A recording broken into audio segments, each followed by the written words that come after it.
puede juzgar al Papa. ¡Silencios! A los rebeldes os juzgaré más tarde. Una vez conocimos el desarrollo del Imperio Romano y del Imperio Musulmán, es hora de acercarnos a otro bastante interesante, el Imperio Carolingio.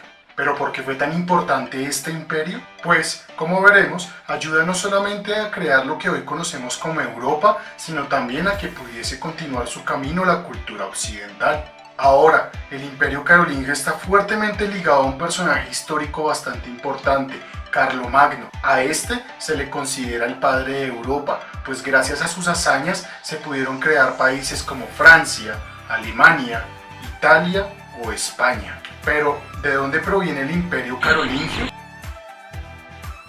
Pues verán, el Imperio Romano cuando entró en crisis empezó a dividirse. De eso ya hablamos un poco.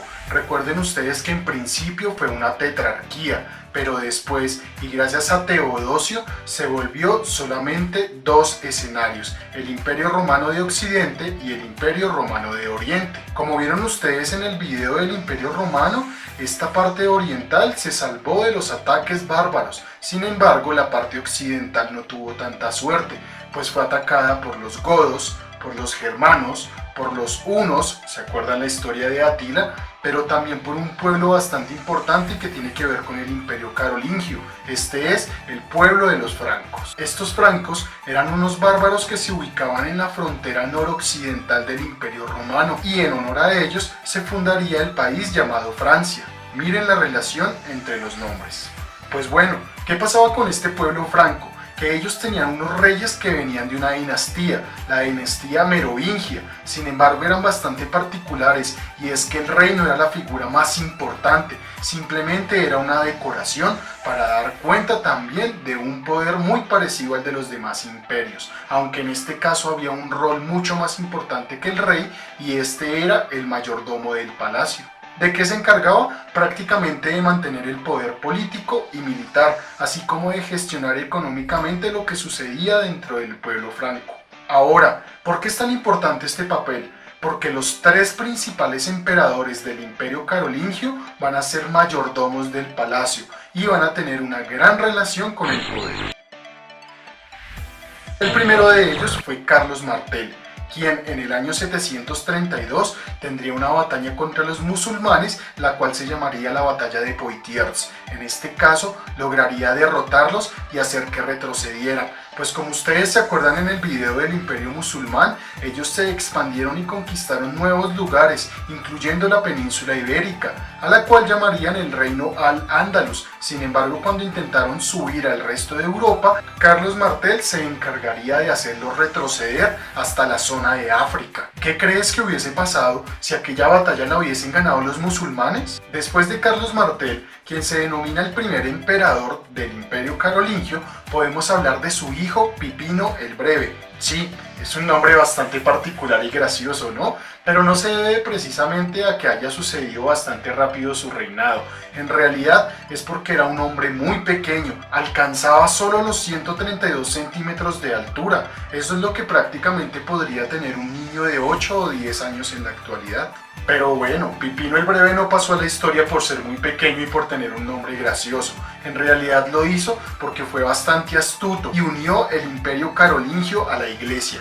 ¿Cómo lo hizo? Con el favor del Papa. Sabiendo de la importancia que tendría la Iglesia, propiamente la religión cristiano-católica, se acercaría al Papa y buscaría su aprobación para derrocar al rey que existía en ese momento en el pueblo franco. Este se llama Childerico III. ¿Qué fue lo que sucedió? En aquella época los reyes eran bastante reconocidos por su melena, por tener un gran pelo, y lo que haría en este caso Pipino el Breve sería acercarse a Childerico III, cortarle su melena y enviarlo directamente a un monasterio. Y hasta aquí ya tendríamos el segundo emperador de este imperio. Y por último, en el año 768 sucedería algo bastante grave para él, y es que con la muerte de Pipino el Breve, este imperio se dividiría en dos partes, aunque este no fue su final. Antes de morir, Pipino el Breve dividió este imperio en sus dos hijos, los cuales se llamaban Carlomán y Carlomagno. Este último no estaba bastante de acuerdo con la división que se hizo, pues a su hermano Carlomán le tocó la parte central del imperio, es decir, la parte más tranquila y más desarrollada donde estaban las principales ciudades. Sin embargo, a Carlomán lo que le tocó, pues las zonas fronterizas con otros pueblos bárbaros u otros imperios que estaban en guerra con ellos. En este caso, a esas zonas fronterizas o límites se les conoce como marcas. Carlomagno ya se había conformado con ello, sin embargo sucedió una rebelión en un pueblo que creaba entre su imperio y el de su hermano. A este se le conoce como Aquitania. En esta rebelión el pueblo logró asustar a sus emperadores, sin embargo el único que acudió a contrarrestar esto fue Carlomagno, mientras que Carlomán muy tranquilo se quedó en el centro del imperio. Al ver Carlomagno esto, lo que haría sería intentar derrocarlo para él quedarse con todo el poder, y para ello buscaría nuevas alianzas. Justamente por esto fueron bastante importantes sus esposas. Él estaba casado con una mujer llamada Ilmiltrudis, la cual no tenía bastante poder dentro del imperio, pero conocería a una nueva, de la cual se enamoraría, pero en realidad serviría para sus intereses políticos. Esta mujer era Desiderata. ¿Y qué tenía de particular ella? Pues que era la hija de los reyes lombardos, aquellos que se ubicaban al norte de Italia, y esto fue bastante importante para Carlomagno, porque gracias a esa alianza pudo rodear todo el imperio que tenía su hermano Carlomán y ya estaba dispuesto a atacarlo, aunque esto no se pudo dar, y es que Carlomán moriría tiempo después. Para el año 771, Carlomagno ya tenía a su hermano muerto y pensaría en cómo hacerse con el poder de todo el imperio. Y claro, para esto ya no necesitaría a su nueva esposa Desiderata, por lo cual decidiría separarla y expulsarla del imperio, lo cual fastidió bastante a sus padres. Todo esto para al final casarse con una mujer que en realidad le gustara, su nombre Hildegarda, y con ella tendría 9 hijos. Pero claro, esta relación de amor no quedaría así, y es que Desiderata, con el apoyo de sus padres, los reyes lombardos, pasarían de ser aliados a ser enemigos del imperio carolingio, aunque esto realmente no asustó a Carlomagno, pues él tenía mayores ambiciones y estaba realmente preocupado por hacerse con el poder general del imperio. Para esto, recordó lo que hizo su padre Pipino el Breve y se fue directamente donde el Papa, el cual, una vez se enteró de la noticia del hermano Carlomán, decidió nombrarlo el emperador del Imperio Carolingio, por supuesto obteniendo algo a cambio, y es que la religión cristiano-católica sería bastante importante para ellos. Ahora Carlomagno tendría todo el poder y buscaría expandir su imperio y conquistar nuevos lugares. Lo primero que haría sería vengarse de los lombardos por su traición.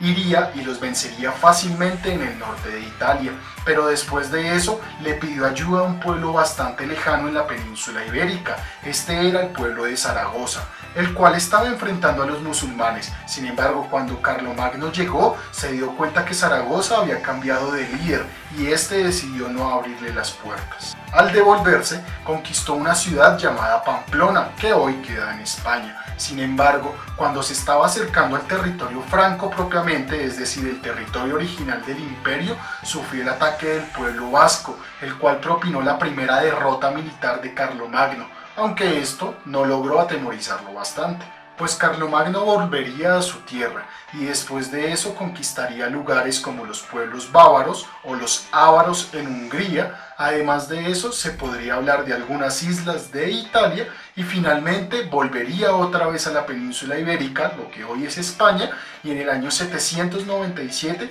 se apoderaría de un lugar llamado Cataluña. Era tanta la ambición que tenía Carlomagno que 2 años después se dio una oportunidad perfecta para crecer su imperio, y es que en Roma habían intentado asesinar al Papa. Lo que él hizo fue migrar a esta gran ciudad, defender al Papa, y una vez logró controlar este altercado, el mismo Papa lo coronó ya no rey del Imperio Carolingio, sino también rey del Imperio Romano de Occidente. Piensen ustedes cómo se llenaría el ego de Carlomagno cuando le dan esa noticia y cuando el Papa es capaz de concederle este poder, pues él creería tener una misión muy parecida a la que tuvo Justiniano en el Imperio Romano de Oriente, es decir, retomar la grandeza y gloria del Imperio Romano tal cual como se conoció en sus mejores épocas. Para ello haría uso de dos cosas: primero, fomentaría la cultura romana y segundo, el arte. En el primer caso, es decir, la cultura romana, se encargaría de recopilar unos manuscritos los cuales contenían todo el conocimiento clásico, es decir, tanto del antiguo Imperio Romano como de Grecia. ¿Y cómo lo hizo? Creando el primer sistema educativo que se conoció en Europa. Ahora, en cuanto al arte romano se refiere, él construyó un lugar bastante representativo donde guardaría reliquias bastante importantes del principal Imperio Romano, pero también y ahora de la religión cristiana. Carlomagno sería coronado el 25 de diciembre del año 800 y tiempo después construiría el Palacio de Alquisgrán, donde una vez muerto se le enterraría junto a todas esas reliquias que él quiso juntar. Y bueno, fue tanto el conocimiento que él alcanzó a recopilar que es prácticamente lo que hoy conocemos tanto del Imperio Romano como del pueblo griego. Sin embargo, hay una particularidad, y es que Carlomagno no sabía leer ni escribir. Un analfabeto emperador de Roma y del Imperio Carolingio por bastante tiempo, sí, aunque no lo crean, en este caso era más valiosa la fuerza que un gran cerebro. Pero bueno, ¿cómo estaba organizado el Imperio Carolingio? Estaba compuesto por una cancillería real y una corte, de las cuales por supuesto su líder era el emperador, pero este tenía a su mando a unos nobles, los cuales le prometían fidelidad a cambio de unos títulos que él le otorgaría. Esos títulos era algo muy parecido a un gobernador en la actualidad, es decir, se encargaban de administrar un lugar mucho más pequeño, los cuales eran conde y marqués. Un conde se encargaba de administrar y de mantener el poder político y militar de un condado, de una parte más pequeña. Por otro lado, el marqués hacía lo mismo, pero en las marcas. Recuerden ustedes que estas eran los límites o las fronteras que tendrían con otros imperios u otros pueblos. Claro, de esta manera Carlomagno se aseguraba de tener el poder político y militar a su lado. Sin embargo, el religioso no lo tendría por obvias razones, y es que al aliarse con la Iglesia y con el Papa, él sería el encargado precisamente de legitimar la imposición religiosa. ¿Y qué pasa cuando se crearon los condes y los marqueses? Pues que ellos se hicieron más tarde dueños de la tierra, y con ello se daría paso a algo de lo que hablaremos más adelante, y es la relación feudal. Ahora, frente a la economía, se basaban principalmente en actividades rurales, la agricultura, la ganadería, la caza o incluso la minería. Sin embargo, el comercio no era tan importante. ¿Por qué? Ya lo vimos con el Imperio Musulmán y con el Imperio Bizantino. Estos dos imperios poseían las rutas comerciales y le negaban el paso a aquellos que fueran a los demás imperios. De esta forma, el Imperio Carolingio no tenía rutas comerciales tan importantes que le permitieran crecer económicamente. Y en cuanto a la sociedad, pues ¿qué esperamos de un imperio? Era jerarquizada. En este caso teníamos en la punta de la pirámide al rey o al emperador, de la cual seguían unos nobles y la misma iglesia o los caballeros que se utilizaban en sus batallas. Y finalmente aparecería una clase social la cual se encargaría del trabajo y de mantener a las otras. Estas son los vasallos, los cuales son campesinos, ganaderos y artesanos. Pero bueno, todo lo que sube tiene que caer, y en este caso la muerte de Carlomagno fue lo que provocó la crisis del Imperio Carolingio. Este se dividió en tres partes y se le dio cada parte a uno de sus principales hijos. El primero fue Carlos el Calvo, al cual se le daría la parte occidental del imperio, es decir, lo que hoy conocemos como Francia. Entonces, miren ustedes que sus hijos van a empezar a organizar lo que serían más tarde los estados europeos. Ahora, el segundo sería Lutario, al cual le daría la parte central del imperio. A esta zona él le llamaría como su nombre Lutaringia. ¿Pero qué países conforman hoy este lugar? Pues lugares como Bélgica, Luxemburgo, Suiza o Países Bajos. Finalmente, a su otro hijo, Luis el Germano, le daría precisamente la zona oriental. Esta zona con el tiempo se pasaría a llamar Germania o Alemania. Entonces, recopilemos todo lo que sucedió y cuáles fueron los grandes aportes del Imperio Carolingio. Pues primero, gracias a Carlos Martel, se logró expulsar a los musulmanes de Europa por primera vez. Esta fue una derrota muy fuerte para el Imperio musulmán que más tarde acabaría de desembocar en una crisis para ellos. Sin embargo, de esta manera el Imperio Carolingio se abriría y empezaría a conquistar nuevos lugares. Este sería el primer punto importante, pero el segundo tiene que ver precisamente con Carlomagno y sus hijos, pues gracias a ellos se conformarían más tarde lo que conocemos como los estados que pertenecen hoy al continente de Europa. Y algo que podríamos agregar finalmente es que con toda esta relación social que existía entre el emperador, los nobles, los caballeros, la iglesia y los vasallos, se daría esa relación feudal de la cual hablamos hace poco. Esto daría paso a un sistema económico muy importante en Europa que empezaría a levantarla, sería el feudalismo.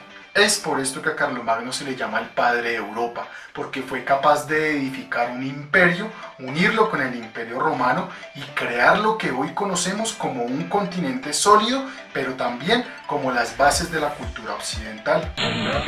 Si te gusta este video, no olvides suscribirte, dejar un like y nos vemos en el próximo.